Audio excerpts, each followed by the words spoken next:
It's raining outside. I'm quarantined in the house with my family, the dog. We can't go anywhere. If we go anywhere, making us wear these masks. So I thought I got to get out and make a video. So I want to show you real quick what I think are the best fenders you can buy if you want strong fenders. Because somebody posted a comment on my YouTube channel asking about these fenders, why I got them and how I like them. So I figured, all right, let's make a video about them. So I'm going to go over these fenders real quick, why I bought them, what I like about them, some of the pros and cons, and I put some links down below in the information section if you want to check them out and do some price shopping. I first got these fenders really honestly based on looks. I really liked how they looked. A friend of ours had them on his JK, and I thought they looked really cool, so I wanted to pick up a set.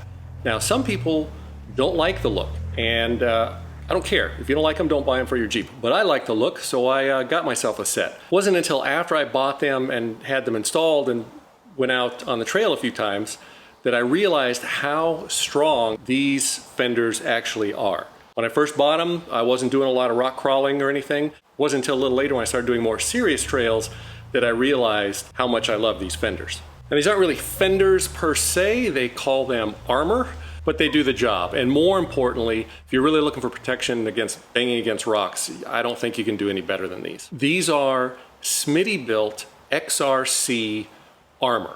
Now I know a lot of the YouTube haters are gonna say, oh, Smittybilt doesn't make anything but Chinese junk. And to those haters I say, you know what, you're right. Most of the time, that pretty much is all that Smittybilt makes is Chinese junk and crap. I don't like most of Smittybilt products, but these are different. These are heavy-duty solid steel fenders or armor. They're only available for the JK. I don't know if they've come out yet for the newer JLs. So if you've got a JK or JKU from 2007 to 2018, you can get these.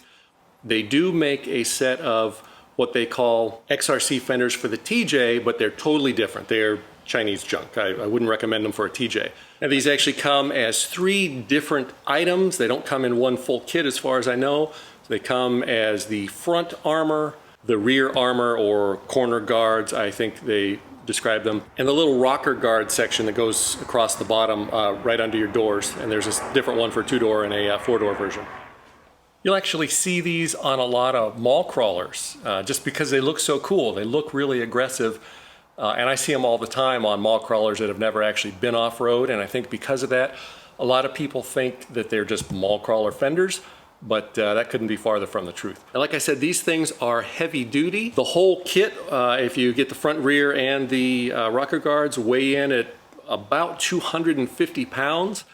They're actually so heavy that when I first had them installed, I ended up having to get new springs because the Jeep started to droop so much from that extra weight that I was starting to drag on things.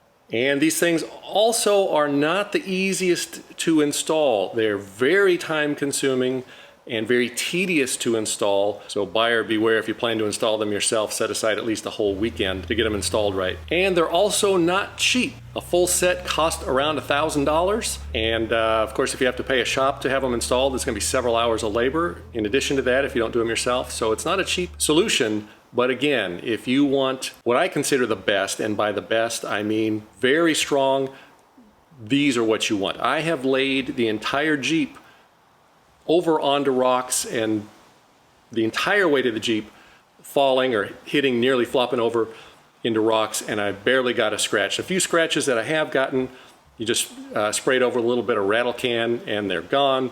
No dents ever. So I want to show you actually how strong these things really are.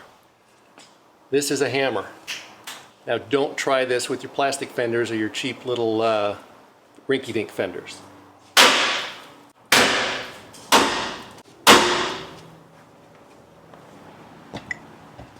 They're solid. You can't bend them. You can see I didn't full-on overhead swing the hammer on those, but I whacked them pretty good and there's not a scratch, there's not a dent. They do not bend. So I don't think you can do better or find a stronger fender on the market. If you can, I'd love to hear about it. Post a comment below. If you have any questions, post a comment below. I'll try to answer them. Stay safe, everybody out there, and thanks for watching.